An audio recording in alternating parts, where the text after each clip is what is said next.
Salut à tous, j'espère que tout le monde se porte bien. Sinon, moi, pour ma part, je me porte excellemment bien. Et aujourd'hui, d'ailleurs, c'est mon anniversaire. Donc, Star Mondial fête son anniversaire aujourd'hui. Star Mondial est né le soir d'un 16 octobre. Un coucou spécial à ma maman depuis sa position. Mais c'est pas ça l'objet de cette vidéo, puisque la veille de mon anniversaire coïncide avec un événement majeur, coïncide avec l'anniversaire d'un événement majeur, même si c'est malheureux.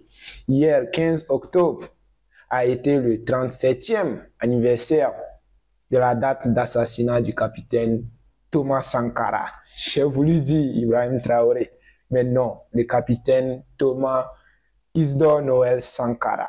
37e anniversaire hier. J'avais voulu faire une vidéo à propos, mais malheureusement, on avait été privé d'électricité toute la journée, ce qui a fait que je n'ai pas pu, mais je tenais quand même à la faire. Donc, ça fait aujourd'hui un peu plus de 37 ans, jour pour jour, que le capitaine Thomas Sankara et ses 12 compagnons sont tombés sous les balles des lâches des ennemis du progrès, privant ainsi l'Afrique vraiment, parce que le capitaine Thomas Sankara avait mis son pays sur une bonne voie. Et ce ne fut pas une perte seulement pour le Burkina Faso, mais aussi pour toute l'Afrique. Je pense que nous, la jeune génération, nous ceux qui n'avons pas eu la chance de connaître l'homme qu'il était, de vivre peut-être cette époque-là, mais nous avons eu la chance qu'il nous a laissé comme héritage sa vision, son idéologie, ses actions. Et tout ça, ça reste, sa mémoire, il reste gravé dans les mémoires et il restera pour toujours. Cela démontre à quel point il a laissé un impact pendant le peu d'années qu'il a passé à la tête de son État. Et son impact ne s'est pas seulement arrêté au niveau de son pays, mais toute l'Afrique, vu que aujourd'hui, c'est une légende pour le continent et même voir au-delà. Et moi, ce qui m'a le plus marqué, c'est que quand on parle aujourd'hui du capitaine, du feu capitaine Thomas Sankara, on a souvent tendance à oublier qu'il est venu au pouvoir à travers un coup d'État. Pourquoi on oublie cela? C'est parce que quand il est venu, il a apporté une vision. Il a mené des actions. Il a montré son patriotisme. Il a montré qu'il voulait le progrès et qu'il n'est pas là pour ses propres intérêts. C'est ça qui a presque fait effacer le fait qu'il est venu par un coup d'État.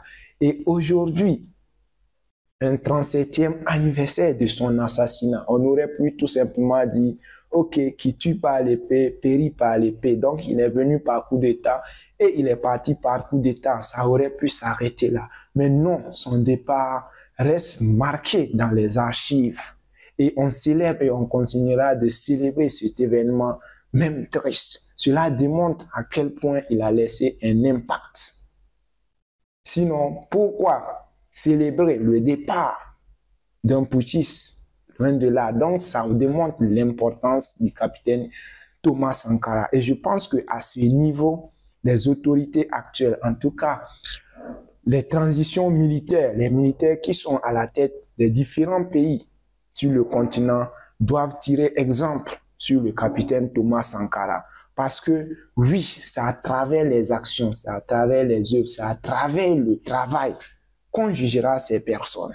On peut venir par coup d'État et travailler et entrer dans la légende, écrire son nom, inscrire son nom dans les archives. Donc aujourd'hui, les chefs de transition doivent prendre exemple et savoir qu'ils peuvent entrer dans l'histoire, mais seulement à condition que leur travail, leur vision, leur idéologie, ce qu'ils auront posé comme action, reste vraiment remarquable. Donc, ce n'est pas une fatalité que quelqu'un arrive au pouvoir par coup d'État. On peut arriver par coup d'État et laisser de bonnes impressions, même si dans plusieurs des cas, ça a été le contraire et que ceux qui sont arrivés à la tête de nos différents États ont montré qu'ils se sont battus pour leurs propres intérêts plutôt que celui du peuple. Mais ça, je ne sais pas si ce sont les coups d'État qui sont le problème parce que même certains sont venus par élection, mais sont venus faire la même chose, juste profiter au maximum de prendre leur part et le peuple, il s'en fiche. Donc, en Afrique, je dirais que le problème majeur de nos gouvernances, ce n'est pas la manière, ce ne sont pas les élections, ce ne sont pas les coups d'État, mais plutôt les hommes qui viennent à la tête de nos États. Ils viennent dans quelle intention, avec quelle vision, avec quelle idéologie? C'est ça le problème. Beaucoup d'entre eux viennent juste pour leurs propres besoins et ensuite les autres, ils s'en fichent. Donc aujourd'hui, ces différents chefs d'État-là doivent savoir que la seule porte pour entrer dans les archives, dans les annales, devenir une légende, une icône, c'est par leur action, ce qu'ils auront laissé, l'empreinte qu'ils auront laissée. Et aussi, peut-être à ces personnes qui systématiquement, parce que quelqu'un est venu par coup d'État, les détestent, je pense que non, on devrait juger ces personnes à travers leur travail plutôt que la manière dont ils sont venus au pouvoir.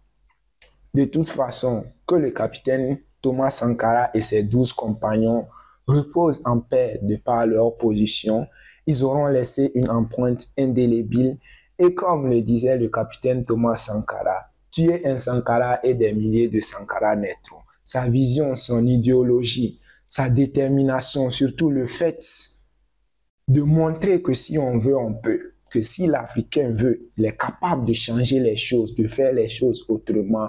Ça reste aujourd'hui.